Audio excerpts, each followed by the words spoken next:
The comments, opinions, and views shared during this program are of those individual Freemasons and do not reflect the official position of a Grand Lodge, concordant body, appendant body, Masonic Authority, or craftsmanonline.com.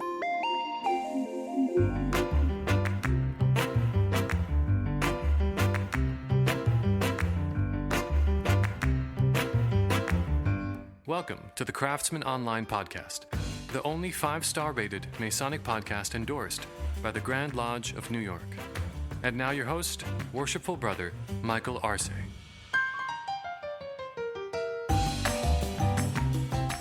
Welcome back to the Craftsman Online Podcast. You've joined us for an episode on the Amity app as we welcome in Worshipful Brothers Jeremy Barnes and Michael Radigan. Welcome to the Craftsman Online Podcast, my brothers. Thank you for having us. I'm excited to have both of you here at one time because this Amity app has grown from something that I think a lot of brothers may have heard about to actually, in many places where a physical dues card is still the standard practice of Masonic identification, the Amity app is now being used by many Grand Lodges or members of lodges to take care of that in a really cool, innovative, technological way, and we will get to that. But I wanted to start first with kind of like my introduction to your product, and that would go back to 2019 when a brother from my home jurisdiction showed me on his iPhone as we were driving to a Grand Lodge session in New York City, the Amity app.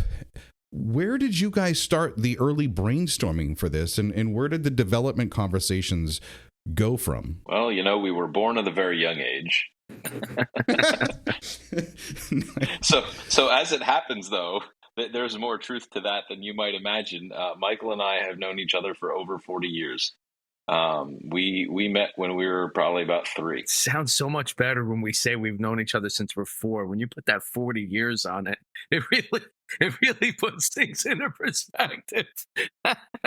I think that's a special part of your story is that you've known each other for so long. And so that I love getting into the, what made you become a Freemason? So was this something that one of you did first, or was this kind of like, hey, we both want to have an interest in this fraternity together? Like, how did you each seek your spot in a lodge? I mean, mine was dumb luck. I'll be completely honest about that. I knew people that were Freemasons and they respected the craft and I respected them. And I sort of did one of those, if A equals B and B equals C, then, I must respect the craft. So why don't I give it a shot, and sort of fell in head first. And then I get this weird call from Michael, who I hadn't seen in 20 years. Yeah. So Jeremy, like he said, had already been a past master, and I had been inquiring and reading so much. And, like most people, they just usually make the connection of the type of leaders that are out there. And most of them have some form of Freemasonry in their background. So I just kept inquiring. And then one time I saw a picture at my mom's house of Jeremy and his family, and he had a Masonic belt buckle. And I'm like, wait a minute. And so I had to. Oh, no, he did not. A Masonic belt buckle? Yeah. So Nice. Yeah, he did. He did. And it's so funny because I don't wear bling like that, but I'm so grateful he did that day. I typically don't either. That's the funny part, too. I was, just happened to be. Yep. And I called his father, and then his father gave me his number. And my father gave you the runaround, to be fair. Yes, he did. All right. We're not going to get into that. Yes. But that's where it all started. And again, I dove headfirst. I had simultaneously reached out to a place in New York, and then he reached out to someone who was a dual member, and the next thing I know, I'm, later on a past master of the lodge, and it's been an incredible journey. I love this origin story, how we started out as 2 best friends that have known each other since the age of 4. I'm just thinking, I know we all grew up kind of in the same era, so who was the friend who lied on the ground while the other friend was doing the wheelie over them and jumping off the ramp on the BMX bike to land on the other side to safety? I think it's still like that, so to speak. Yeah. Let's put it this way. There's only one of us that dives into open windows, or not even open windows, to put out fires, right? Nice. And your story runs parallel with mine and how I got introduced into Freemasonry. My best friend from college, we parted our own ways. And years later, he reaches out and says, hey, if you like American history, if you've liked this movie, National Treasures, you'd really like this thing called Freemasonry. And about 10 years after that, I finally, heard that knock in my heart to go to a door of a lodge. So I love that we have, this similar bond. My question is, though, you guys both now being co-founders and together on this piece of technology, which has become so important to members of our lodge as a mode of recognition when we travel. How did the Amity app, how did those initial conversations start? Well, we had just met, we were hanging out with brothers in Masonic Week, and we just knew we needed to build something and that the craft needed it. And, Jeremy had kind of shared with me some ideas, and I was like, yeah, let's go with it. So many people along the way will tell you it's not going to work, but you just got to keep going, and keep working towards it. And the next thing you know, it's working. Anybody that's been to Shelley's back room in DC will understand exactly how something can start there. And that's exactly where we were during Masonic Week over whiskey and cigars, chatting about random things. And this came up and off we go. It's been a whirlwind ever since. So I'm wondering if the conversation started out something like this. So the year that it took me to become a Master Mason, to start out as, just an interested gentleman, then become a candidate at the EA level, then go through all the degrees, and learning all the, secret passwords and handshakes and the importance of the, protecting the secrets of Freemasonry. And then the one thing I'm given, which, I'm holding up like a Post-it note card to you guys, but it was literally a little flimsy piece of paper that this is your Masonic identification when you travel somewhere. And I'm like, are you kidding me? I could have photocopied this. And it just didn't seem to measure up to the legacy or the importance that had been instilled in my brain through all of the Masonic education. Is that kind of similar to where your frustrations were coming from, or there has to be a better way that we can do this? We now live in modern times. So yes, the standard at the time, remember, was the Pantograph List of Lodges book. And that was really, I think, our pain point, because at the end of the day, if you were awake at 2:00 in the morning, or let's say 9:00 in France, in Paris, which is 2:00 on the East Coast US, there was nothing that you could do to find out where you could visit, right? You had this book that had a lodge name and a lodge number and a city. But when you're in a city like Paris, for example, there was no way to figure out who would I recognize out of all the Grand Lodges in this city, out of all the buildings in this city, out of all the things. I'm standing in front of something with a square and compasses on it, and I don't even know if I can walk in. And if I do, am I going to get in trouble from them, from my guys, from, and it was really the idea that, I used to run a construction company, and I used to carry an atlas around until Google Maps happened, right? We were well into the age of Google Maps, and we were still using that paper atlas. I think it's key, the word you've used for your company, Amity, and it's a very important Masonic term, which in Freemasonry means that two Grand Lodges recognize each other as being legitimate. That's a very simple, broad term of it. And that's, as Jeremy had alluded to, is how Masons in one Grand Lodge can feel comfortable going to visit another. And there is another process that requires a lot of back channels between the secretaries of a lodge, reaching out to the Grand Lodge to make the introductions so that a brother on the go can do this. But let's be real, as you kind of pointed out, Jeremy, we live in modern times where you can pick up and get sent on a business meeting and be in town on a Thursday night and be like, hey, what lodges are around? I want to go visit this lodge and sit with my brothers. When you look back at the word Amity, why is that word or that term important to traveling men? And how did that become the actual name of the app that provides this information? Well, I think it just suggests, that you're in recognition with one another. This whole idea of amity. As Jeremy said, it really started with the idea of knowing we needed to have a place where all the locations were. But what we really noticed, and what became the most important thing, was this terms of Masonic identification across boundaries. And, that's something that we've done some presentations, and Jeremy's done a great job at documenting a lot of it, where, going all the way back to the Shaw statutes, there's really been no improvements in 200 and, 300 years of Masonry. And, a lot of the documents that were originally there were handwritten with wax seals.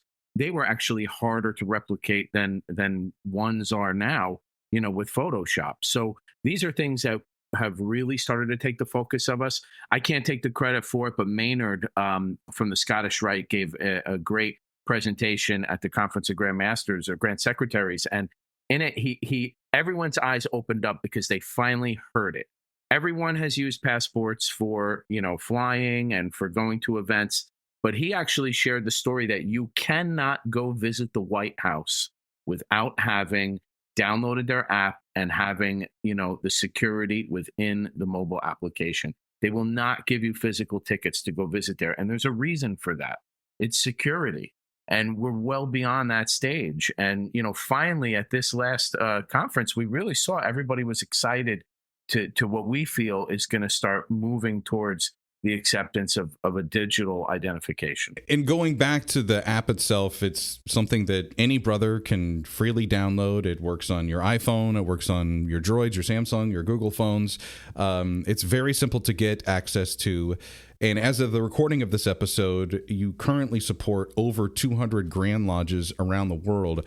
This was a question that when I was talking with Jeremy in person that led up to this podcast episode that just blew my mind, is that there currently is not really a central database of all of our Grand Lodges. We're used to that book of publications that, recognizes and displays where the Amity is. But in this modern world where we should all be connected, it just doesn't exist right now. I kind of look at it like the United Nations. It's a bunch of organizations, in our case, Grand Lodges, but obviously in the UN's case, countries. There's nobody above them. They're completely sovereign, right? There's always somebody like North Korea that, people are annoyed with. And there's always somebody like Switzerland that's trying to be friends with everybody and make things go right. And we're this sort of hodgepodge of groups that in our own jurisdictions are doing the best that we know how to do, the best that we can to drive Freemasonry forward. But the simple fact is, as you said, we work with 285 Grand Lodges now. We document almost 315. That's well over 42,000 lodges. There's just no way that any Grand Secretary, even any Grand Chancellor, much less any Mason, could have any idea, not just what's out there, but again, who they can visit, right? And so a tool like ours has become critical. Right? I mean, we could tell you war stories, but it's like every day something comes up and, wow, they're doing this there, and this is our full-time thing, right? Imagine being a Mason who just wants to go on vacation, right? They shouldn't have to have a full-time job trying to figure out where they can go visit. They should just be able to click a button and figure it out, right? And that was kind of our initial value proposition. How do we connect people in a way that keeps them out of trouble? So literally, that's why our slogan is travel safely. And I love the service that you provide. And for our listener, if you don't have it already, we will, in the notes for this episode, have the link for you to get that Amity app from the Google Play Store or the Apple App Store. I think the question, and I don't want to give away your secrets and how you operate as a business, but how do you integrate with all of these Grand Lodges and collect that information? Because I'd like to think that it's something that we know that there's new members coming into the craft and brothers leaving the craft. And how do you stay up to date with that? One important note that I want to make is, we don't collect a lot of that data. In most cases, we go to the Grand Lodge and request it. But in no case are we going to the Grand Lodge and saying, in order to play, you have to give us your membership list, right? As Masons, we don't think that's appropriate. And we've designed our system in a way that is completely not necessary, right? So we actually integrate with membership management systems around the world, dozens of them, and we're able to, with the Grand Lodge's permission, send an individual's information to that Grand Lodge and allow the Grand Lodge to search their records for them and just come back with a yes or a no, right? So for us, again, the important thing, like I said earlier about, hey, this is all these different groups that we're trying to tie together. We're sort of the grease between the wheels from that perspective. But we're really careful to point out to people, this is not something where your Grand Lodge is dumping all their data into our system. And the funny thing is, from that perspective, Michael can tell you all the time, we get people that sign up that say, why don't you know I'm a Mason? And the answer is because we don't have the information. We would love to know you, brother, but, we don't know you yet.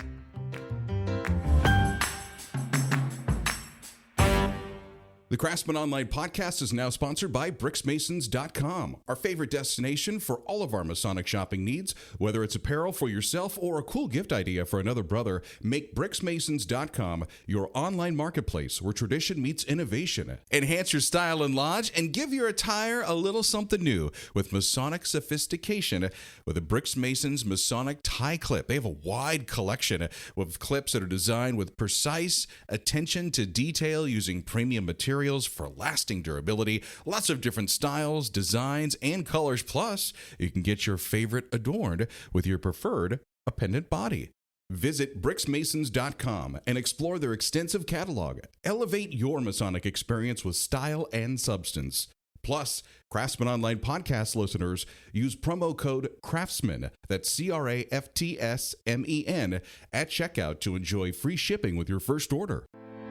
Hey, it's Worshipful Brother Michael Arce. This summer, you can join Freemasons around the country in celebrating the bicentennial anniversary of Brother Marquis de Lafayette's final goodwill tour of the United States. Visit us online at craftsmanonline.com to view our extensive Lafayette bicentennial calendar. Now, this is featuring some really cool parades, Masonic events like history talks with Masonic historian and author and friend of the Craftsman Online podcast, Brother Chris Rulli, also the New York Grand Lodge Lafayette Gala, the Lafayette French degree that'll be taking place in the city, and so much more. Plus, at craftsmanonline.com, you can share your lodge's celebration or event and add it to our calendar.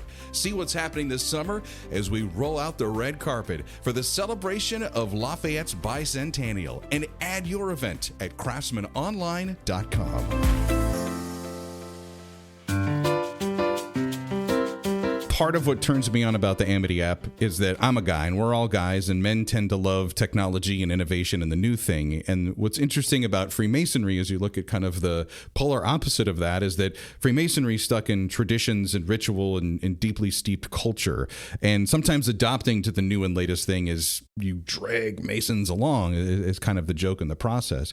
But for me, I can tell you a couple actual instances where the Amity app, to me, I was like, why didn't I think of this first? Like, as a member of the Grand Lodge of New York, before we updated our website, we used to have the long list of all of the lodges, the Grand Lodges that the Grand Lodge of New York was in amity with. And you could click on these links and, well, we finally updated our website this year, and guess what? That page is gone. And I wanted to have a guest to come on the podcast who is from the continent of Australia, and I was trying to figure out what Grand Lodge in Australia that we would be in amity with. I'm reaching out to brothers in New York. Does anybody know the Grand Secretary? Can I get a hold of him so I can ask this question? I literally have 5 minutes to reply to this email.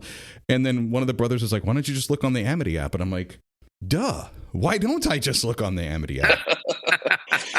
But in another instance, and I think you've kind of outlined this as well, is while it's not intended to replace those official resources from Grand Lodges, it is a great resource for the Tyler on the outside of the door of the lodge room, or the secretary at his desk, when you do have these visiting brethren come in and show you a dues card. And if you're not familiar with that jurisdiction or that lodge or that area, now you can have more confidence, I would say, in the decision that you're about to make. So one thing I'll note there that I think is important to your point about the transparency and understanding who you recognize, we've gone so far as to put what we like to call a born-on date for recognition relationships, right? Again, all this information is not Amity's information. We are not telling anyone who is regular. The only thing that we're saying is your Grand Lodge has updated our system, and we know when that happened, and the Grand Lodge can actually say recognition is correct as of such and such a date.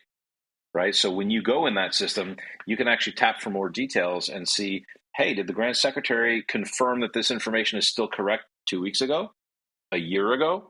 Depending on what that answer is, you may need to do more or less work because, you know, if you had a grand communication last week and the Grand Secretary confirmed the information after that, it's pretty unlikely that something crazy has happened and you no longer recognize that Grand Lodge, right? So we're not only trying to put all these pieces together, but we're trying to give enough information that people know how to use it and how valuable it is to them. When it comes to technology, there's two other cool things about the Amity app that I have to get into talking about. And this is really part of, like, I would say the Amity product, the store. These are items.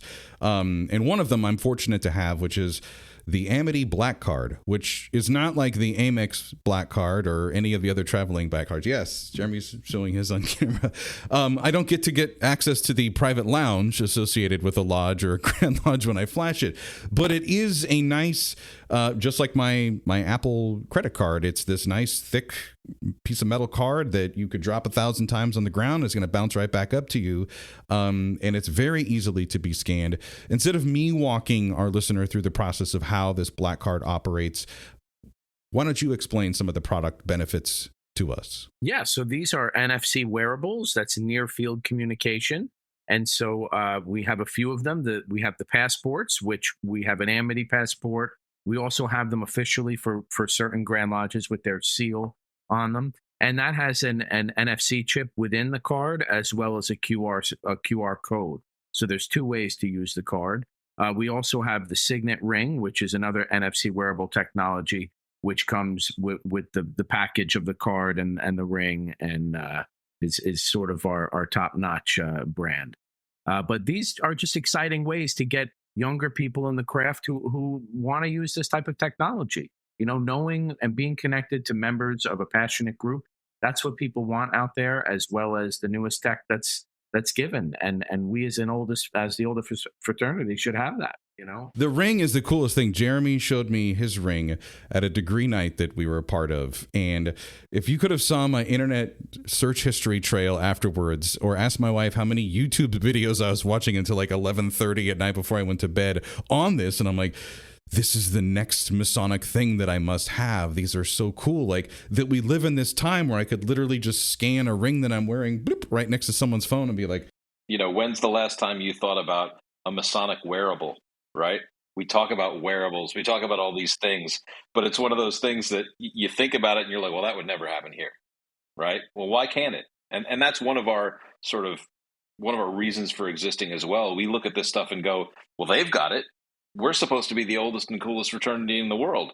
Where did we go wrong, right? Okay, let's bring it in. Let's figure out a way to do this. Let's give our members, you know, the cool technology that the rest of the world is already using. A lot of Grand Lodges are using them, and they're spending a lot of money on them. And for just a bit more money, I mean, they are higher end than your typical plastic card, but it can be used as a business card as well. You can actually shut off your Masonic profile and then use your public profile. So this is something you can use day to day, you know, for members. And there's jurisdictions that are really happy because they give a digital card to everybody in their jurisdiction for free, and then they offer them to purchase it through Amity, and it basically, you know, makes them scot-free of having any more responsibility of mailing out cards and you know, getting them to the members. So this has been really innovative, and it's something that Grand Lodges are enjoying doing. Yeah, and we also attract the brightest minds, to be honest, and we should be able to put those minds to use as a benefit for everybody that is a member. I do want to give the benefit of the doubt. We had I didn't want to paint this picture that, you know, Freemasonry is steeped in tradition and is being dragged into the future, because it certainly is not. I think you mean by that the craft is refusing to be dragged into the future, right? Right, yes. Just to be clear. You both travel extensively, not just to support the Amity app and the work that you do, your company, but also just as traveling men in Freemasonry. Is there a certain part of the world, or maybe a jurisdiction where, in the Apple terms, we would say early adopters, where you've been kind of impressed with areas where they are adopting technology maybe faster than other places? There's only one answer here, and it's the first place that we went, and that's the Grand Lodge of New York. It is. The first place that we brought Amity out, which you are both members of, is the Webmasters Conference. Yeah, the Webmaster Conference in the Grand Lodge of New York building. Yeah. And from the very beginning, I have to say, I've been impressed with how the Grand Lodge of New York has said, this is something that's interesting. This is something that's cool. We want to be, you know, a part of it. We want to figure out how we can use it. We want to figure out how we can leverage it. You know, and I'm sure I would say, Michael, you know, because that means both of you, Amity provides the QR codes for the back of your plastic dues cards. I'm trying to be a little unbiased here. You know what I mean? Trying to be a little unbiased. It's good for him to throw it out there. It's true, though. The truth of the matter is, the first place we went was New York, and it's been great ever since. And we've been really humbled by the support that the Grand Lodge of New York has given to us. And that doesn't mean that nobody else has been interested, and we haven't gotten support from anywhere else. But there's only one first, and that was New York. I remember the conversations in my mother lodge when the idea of the permanent dues card was being floated, and some of the older guard really having some strong concerns about that. And that was really the night that I pulled out this little piece of paper and said, I get one of these every single year. What am I supposed to do at the end of the year with this? And one of them was like, oh, put it in your scrapbook. And I'm like, it's 2015. I don't have a scrapbook. I don't collect things like souvenirs anymore. And that's what really turned me on to your product early on, and also not really having a real clear understanding of the etiquette. And when you talk about the safety that you offer to members and that reassurance and confidence, I would put before you step into a lodge to know if it's the right place and the right move for you to go into. There are so many places around the world where you've got multiple Grand Lodges, and it's hard to know. And in some cases, we recognize both. In some cases, we recognize one. In some cases, we recognize none. It's just not as simple as saying, poof, I'm here, let me walk in the door. It's a very difficult job because the truth is there's so much turnover in Grand Lodges, and there are multiple jurisdictions with 2 grand jurisdictions and some other ones that are completely irregular. And, if you're not there and you're not meeting the people, or there's somebody introducing you to the people every other year, there can be some continuity lost, and sometimes people can be duped. And there have been cases where, and we've been able to sort of step in and go, hey, I don't think that's the person you want to be talking to, but just check in, and they'll see that, in a way we've been able to help Grand Lodges, circumvent that. So one of my favorite stories is actually about a member of my lodge, and it's exactly what Michael was just talking about, except in the reverse, right? I'm not going to say who the guy is or even what his role is, but he's a member of my lodge. He's an officer. He's one of our best, most excited members about Freemasonry, and just does an amazing job. But he started his Masonic life as an irregular Mason, right? One of these effectively, Grand Lodge of the Universe type places, and he didn't know any better. And he showed up in Washington, D.C. and called up the Grand Lodge and said, I'm a Mason. I'm here. I'd like to visit. And they asked a few questions, and they said, no, you're not going to. And he said, do what now? And they actually gave him the opportunity to be healed. And he said, no, I'm going to take my degrees over again. Right. And I could talk all night about this guy. He's a fabulous brother, one of my favorite guys in lodge. But the point is, when you're in that situation, it's not always about you walking up somewhere. It's also about the people that are walking up to you. Right. You're in your lodge. Someone walks up to the door. You look at New York City, there are over 90 Grand Lodges in New York City. That's a 90, right? And only 2 of them are what we would call regular, the Grand Lodge in New York and the Most Worshipful Prince Hall Grand Lodge in New York, right? Do the math. You're not unlikely to have some random person that you shouldn't be letting in the door walk up to the door thinking that they're in the right place. Yeah, Masonic intercourse, and we've talked about clandestine masonry. It seems to be a topic, and we have guests that come on every year about that. And it's one of the things that we're charged with as Masons, right, is that we should not be having Masonic intercourse with those that we don't, and we can't verify that they are a Mason. And this is one of those like on the spot moments where you do have a resource at your disposal where you can be clear, at least, to ask a brother or someone that's claiming to be a brother, like, hey, what Grand Lodge are you from? And if they give you something that you don't recognize, you can just stop right there in the tracks and be like, hey, we're just not going to really have this conversation anymore. Like, how about them Yankees? Let's talk about anything else but Freemasonry. Or we could talk about Freemasonry, but I'm not going to get too much into the deeper meaning of things to where I could feel like I'm violating my obligation of giving away the secrets. And that's where I find your app so valuable. The term FOMO is a very real thing now here in 2024, the fear of missing out. So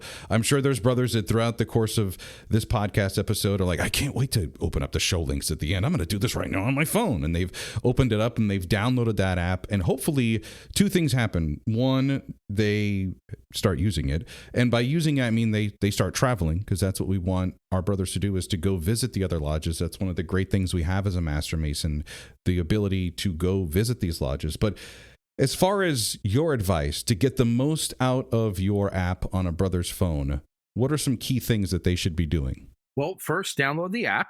The next thing you have to do is you have to validate your email. That's the first process. Once you validate your email, then you'll get in there, pick your membership. You'll finalize the making an account. Then you have to be verified as a Mason in good standing to actually see the information within the app. Depending on your jurisdiction, that might take longer than others. Some we have integrations with, others, most of them out there, we have a Grand Lodge admin. There are a few jurisdictions still that we don't have an admin where it's a little difficult to get verified, but only a few remaining. But otherwise, once that's done, you can see all of the information in there, which is far more detailed than the old book where, we might have the website or the Instagram, the Facebook, the actual address of the lodge. Rather than just the city, the name, and the number like people had for many, many years. And I think that's the key thing to remind brothers is that just because they download something, this isn't like anything, really. This is a permission-based app. You're not pulling personal or private data out of somebody's phone. You're not looking into their pictures. You're not getting their bank account records. None of these things are happening. That brothers have to insert this in. Yeah, the thing I was going to say actually is there's a lot that you can do in the app that you can just bump around and see the rest of the world. And one of those, of course, is finding the Craftsman Online podcast, right? Amity now has over 40 blogs and podcasts in our media section from all over the world, India, Australia, Mexico, here in the US. And it's a great resource for brothers to find new ways to learn about the craft, to find new things that they can do. For example, when they're, just on the road listening to something, or they, need a break and want to read something, or want to go look at some statistics, right? We're always working on things like that to help Masons learn about that sort of world under the world, the network, that we all know is there but can't see. It's not just about, oh man, I landed in somewhere and I need to know information. It's also about research and learning about your brothers. So an app that literally started out as a backroom discussion at a bar here in downtown DC, as we look into the future, what things do you see on the horizon as far as just the Amity app or Masonic recognition or technology in general that you're excited to step into? Oh, do you really want to see Jeremy squirm, Michael? We can.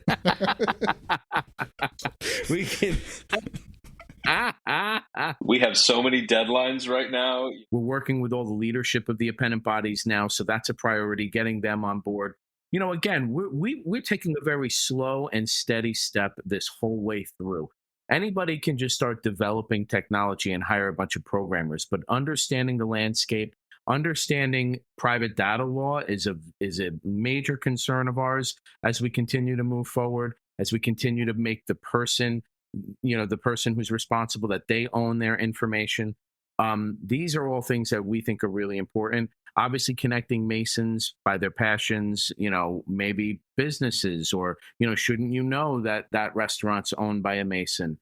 Things like that we think are really important to the craft and will benefit the brothers in moving forward and connecting. I think one of the things that's important to remember, we unfortunately live in a very polarized world right now. And frankly, I think as Masons, we know that most of the polarization that's out there is really not worth having, right? All these fights that people get into, I fly a lot, and it's like, I can't imagine why someone would punch a flight attendant, right? There's just no reason.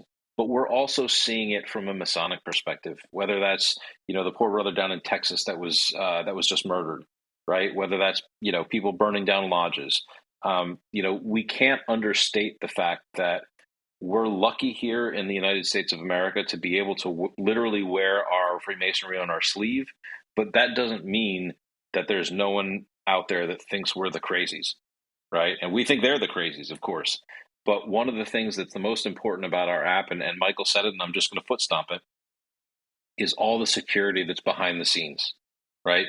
We don't show anyone where a lodge is unless they are a known Mason in good standing, right? We don't do any of that stuff unless we know who you are. And we firmly believe that it is just as important to show only what you're able to see as it is to show you what you can see, right? It's a two-way street. So we're excited to have, it's over 150,000 brothers right now that are using the app. And indirectly, we're supporting over 1 million. right? We're honored to be in that position. We're honored to be serving the craft. We're thrilled that people have trusted us so much, with their lives in lodge, and we're excited to see what's coming forward. Travel safely, my brothers. I love that. The Amity app. I want to thank our guests this week on the Craftsman Online podcast, Worshipful Brothers Jeremy Barnes and Michael Radigan. Thank you so much for sharing your story. Thank you.